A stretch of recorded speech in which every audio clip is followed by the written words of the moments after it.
सदियों से, युगों से पूरा संसार जब बाहर की खोज में संलग्न था, बाहरी बार खोज रहा था, तब कुछ प्रतिभावान और हिम्मतवर लोग भीतर की अज्ञात यात्रा पर निकले। बहुत हिम्मत चाहिए। बाहर की यात्रा पर निकलना तो बहुत आसान है, लेकिन भीतर की यात्रा पर निकलना बहुत हिम्मत का काम है। और जो भीतर गए उन्होंने फिर लौटकर करुणावश उस लोक की खबर दी, उसकी महिमा के गीत गाए। वे ही धरती पर सद्गुरु कहलाए। भीतर जाता है और उस लोक की जो खबर लाता है करुणावश, वो कभी जिनके साथ चला है, जिनके साथ उठा है, बैठा है, उसके लिए कुछ प्रकाश की खबर लाता है। वो गुरु पूर्णिमा का ये पर्व उन सभी सद्गुरुओं को समर्पित है जिन्होंने दूर जागरण के शिखरों से अंधेरी घाटियों में जीने वालों को आलोकित हो जाने के लिए, प्रकाशमय हो जाने के लिए एक बड़ी पुकार दी। और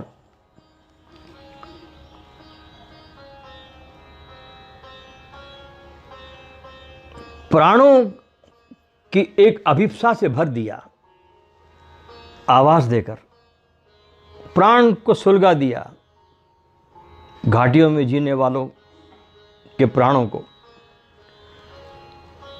क्योंकि ऐसे शिखरों पर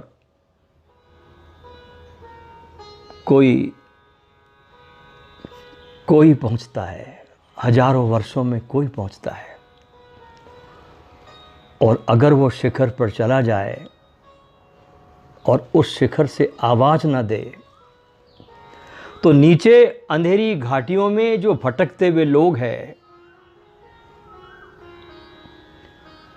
उनको तो शिखरों की खबर भी नहीं मिलेगी।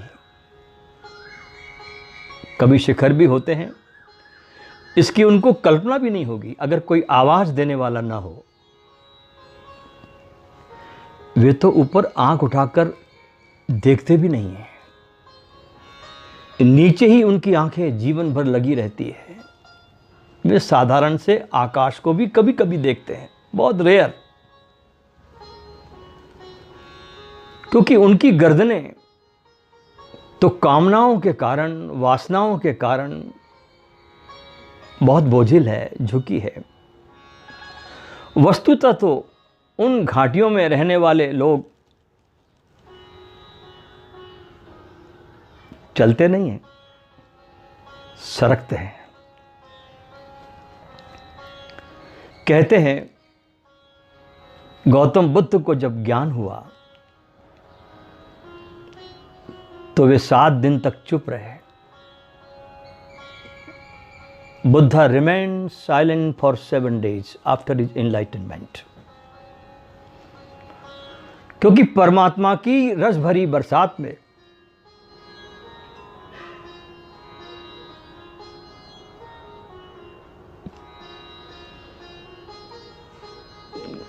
उनका रोम रोम भीग रहा था और वे उस रस में ऐसे सरोवर थे, ऐसे डूबे हुए थे कि बोलने का भाव ही पैदा नहीं हुआ।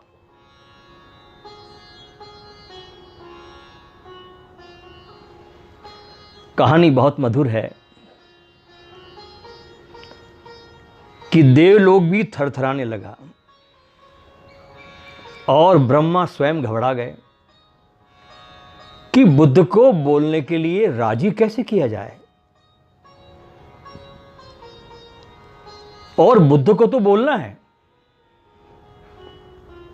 राजी करना ही पड़ेगा। क्योंकि जो भी मौन का मालिक हो गया, उसे बोलने के लिए मजबूर करना ही पड़ेगा। और कहते हैं कि ब्रह्मा सभी देवताओं के साथ बुद्ध के सामने मौजूद हुए, उनके चरणों में झुके।